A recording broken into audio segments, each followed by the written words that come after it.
Good morning, class. I am Miss Flavia Dabri and welcome to our English literature class. So, today in our class, we will be learning a very interesting English poem. But before we begin with the poem, I would like to show you all a very nice video.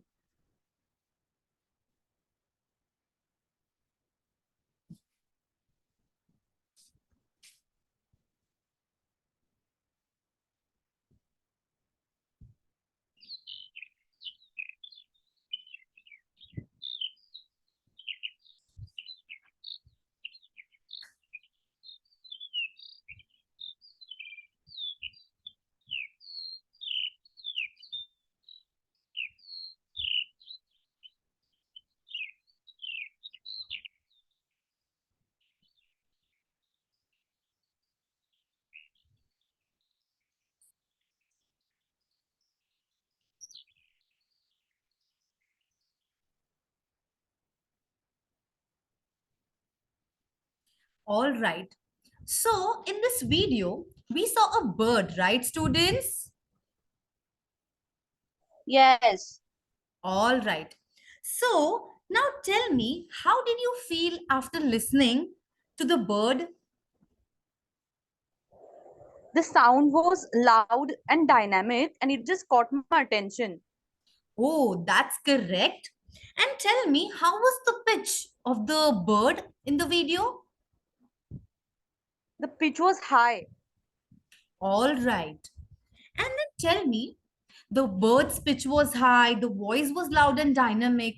Now, after having observed the bird in the video, can you tell me the name of this bird? It's a skylark.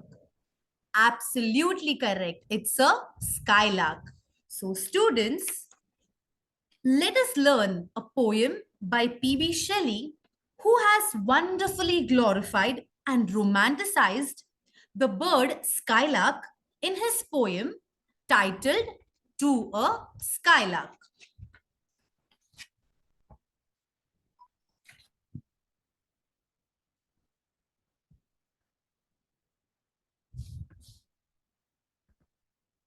All right. So let us begin with our poem To a Skylark.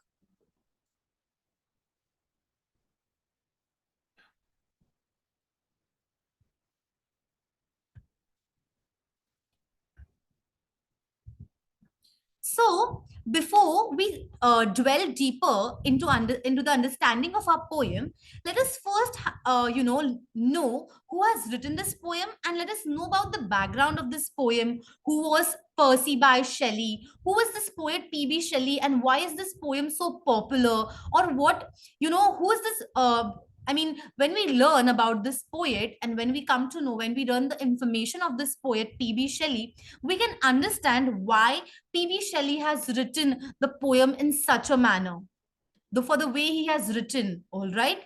So let's begin. On our slide, we have Percy Bysshe Shelley, also called as P.B. Shelley. He was a British writer, all right, who is considered one of the major English romantic poets, or radical in his poetry as well as in his political and social views.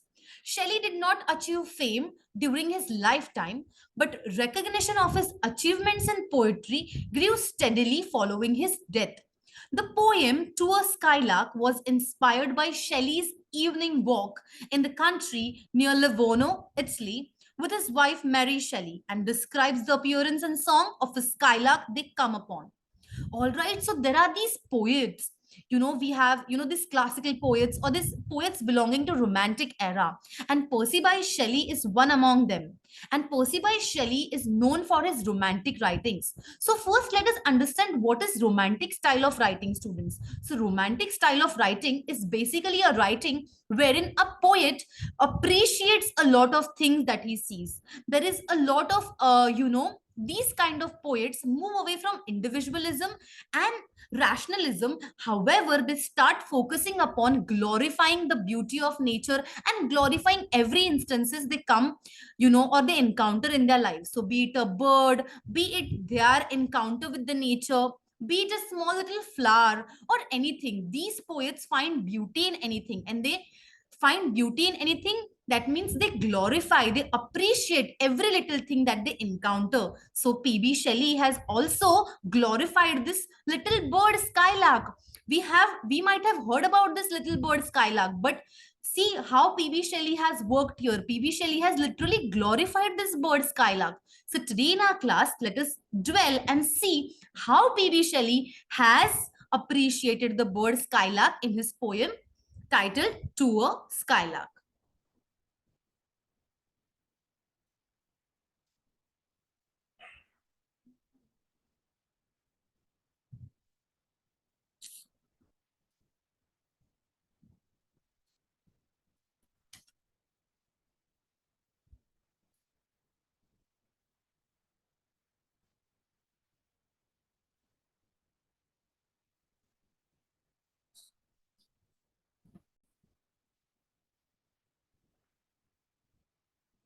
All right, students. So now we heard about the poet Percy Bysshe Shelley. Now let us quickly have a look at the poem. Now let us dwell into the understanding of this poem. All right. To a Skylark by P.B. Shelley. So in our today's class, initially we'll be looking upon the first two stanzas. All right. To a Skylark, hail to thee, blithe spirit, bird thou never wert, that from heaven nor it pourest thy full heart in profuse stain of unpremeditated art. Now, I want you all to read this poem, this first stanza.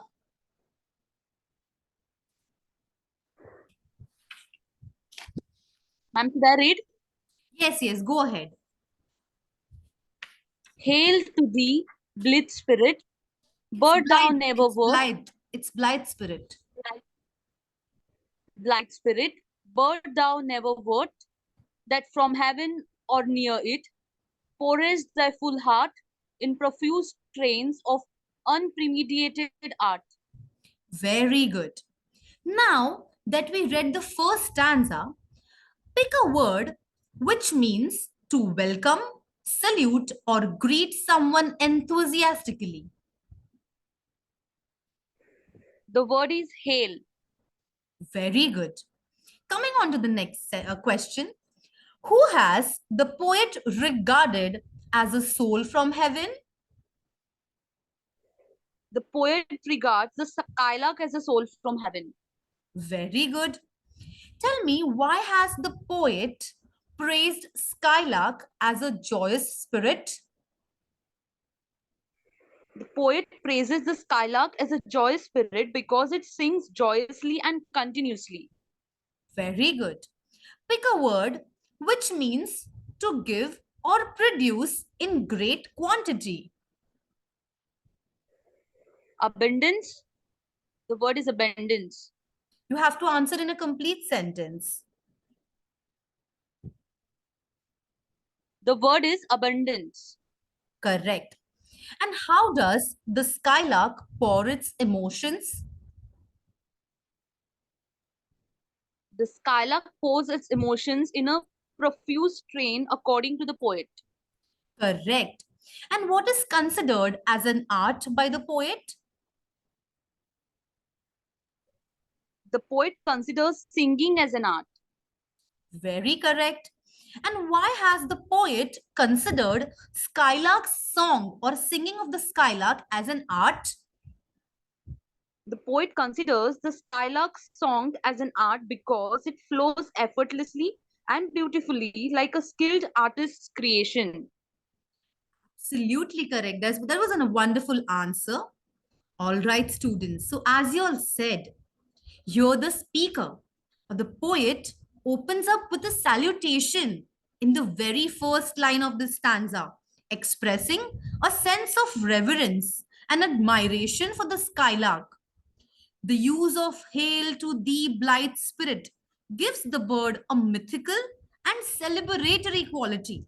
The statement, bird thou never wert, is paradoxical, suggesting that the skylark is more than just a bird. It possesses extraordinary qualities beyond typical avian characteristics. The mention of being from heaven or near it implies a divine or celestial connection, further emphasizing the skylark's elevated and almost ethereal nature, sets the stage for the bird as a symbol rather than a literal creature. The mention of being from heaven or near it, implies a divine connection, further emphasizing the skylark's elevated and almost ethereal nature. Skylark's singing is described as pouring its full heart in profuse strain of unpremeditated art. This portrays the bird's song as a genuine and unrestrained from an artistic expression, suggesting that it creates art effortlessly and spontaneously. So this is how beautifully, in within just 5 lines, but how beautifully and aesthetically PB Shelley has written, and glorified the skylarks through his stanza. Now let's move on to the next stanza. Higher still and higher, from the earth thou springest, like a cloud of fire, the blue deep thou wingest, and singing still dost soar, and soaring ever singest. Now I want you all to read this particular stanza for me. Higher still and higher, from the earth thou springest, like a cloud of fire, the blue deep thou wingest, and singing still dost soar, and soaring ever singest. Very good. So students, now it's questioning time.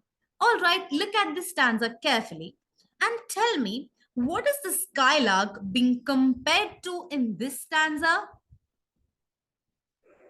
Blithe spirit, Again, you have to answer in a complete sentence. the skylark is being compared to a blithe spirit. Very good. And what does this phrase cloud of fire indicate in this stanza? The phrase cloud of fire indicates the radiant and vibrant appearance of skylark as it ascends into the sky. Very good. And how has the poet described the flight of skylarks soaring in the sky? The poet has described the flight of skylark as like an unbodied joy whose race is just begun. Very good. And what does the poet indicate through the line, the blue deep thou wingest? Through the line, the blue deep thou wingest, the poet indicates the skylark's flight into the expansive blue sky. Very good. And what word picture has the poet drawn in this particular stanza? The poet has drawn a picture of the skylark soaring upward like a cloud of fire against the blue Correct. sky, embodying a joyful and spirited presence. Excellent. So students, here in this particular stanza, the poet glorifies the skylark even more. The repeated use of higher, still, and higher emphasizes the skylark's upward movement, suggesting an ascent beyond earthly limitations. This mirrors the poem's overreaching theme of the skylark as a symbol of transcendence.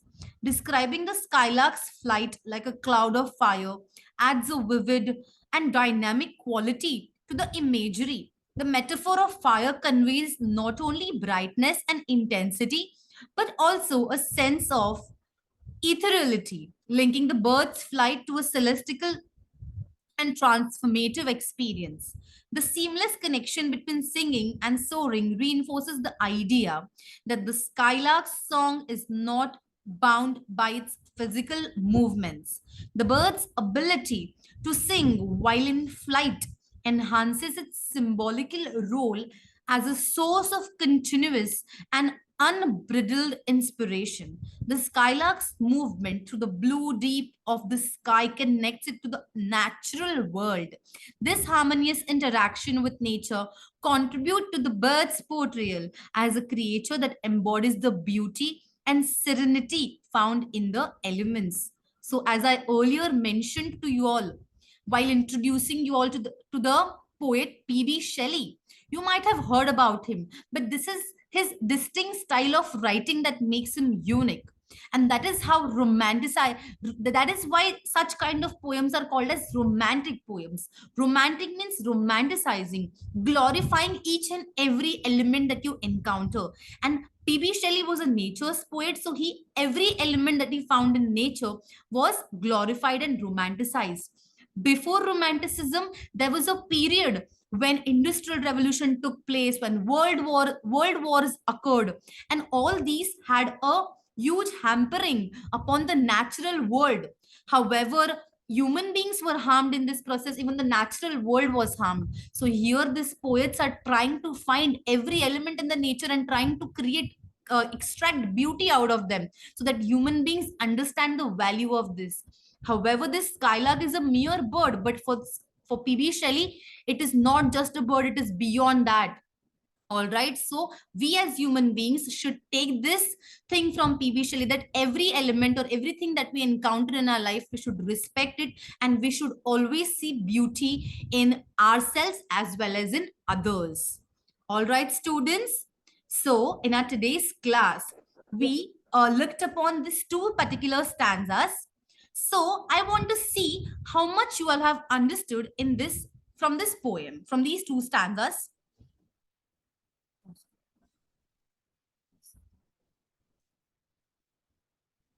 I'm sure.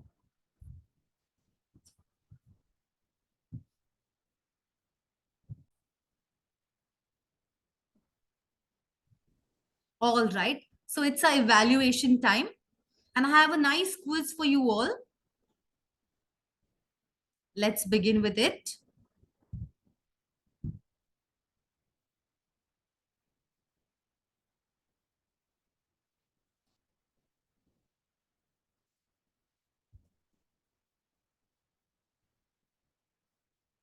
One, two, three, go.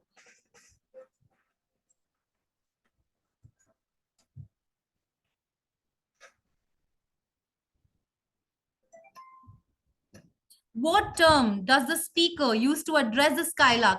Quickly Ma'am, answer the the quiz is question. not Otherwise, visible. otherwise you will miss out on the chance. The quiz is not visible. Quiz is not visible. All right, 1 second.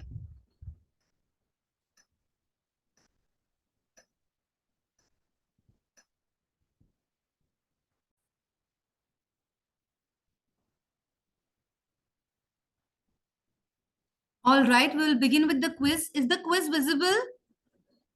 Yes. All right. I'll start with the quiz now.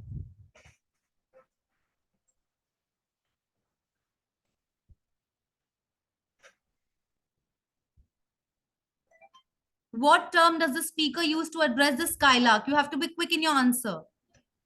Spirit. Spirit, okay. Absolutely correct. You got 100 out of 100.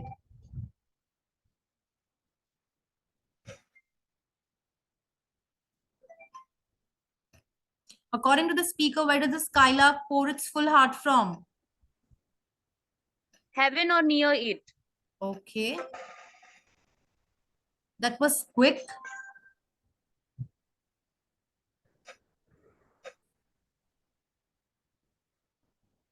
You can see your score as well as time bonus as well. In the simile, like a cloud of fire, what does this cloud of fire symbolize? The skylark's swift and radiant movement. Okay. Let's check if you're correct. Oh, that's correct.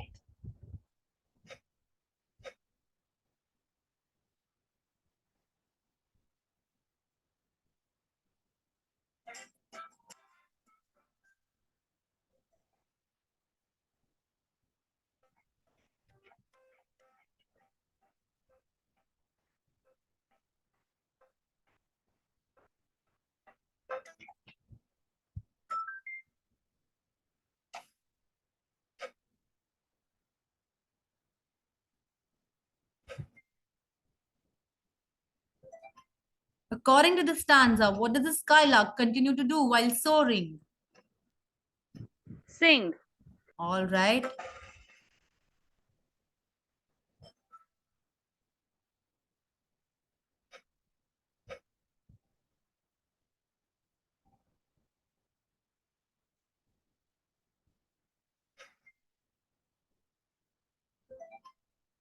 What is the overall mood created by the imagery in this stanza? Joyful and transcendent. Okay, that's absolutely correct. So you answered all the questions absolutely correctly. That means you have understood both of these stanzas. All right, students. Yes. So in our today's class, we we analyzed and we understood the first two stanzas of the poem To a Skylark. In the next class, we shall continue with the rest of the poem. Thank you and have a nice day. Thank you.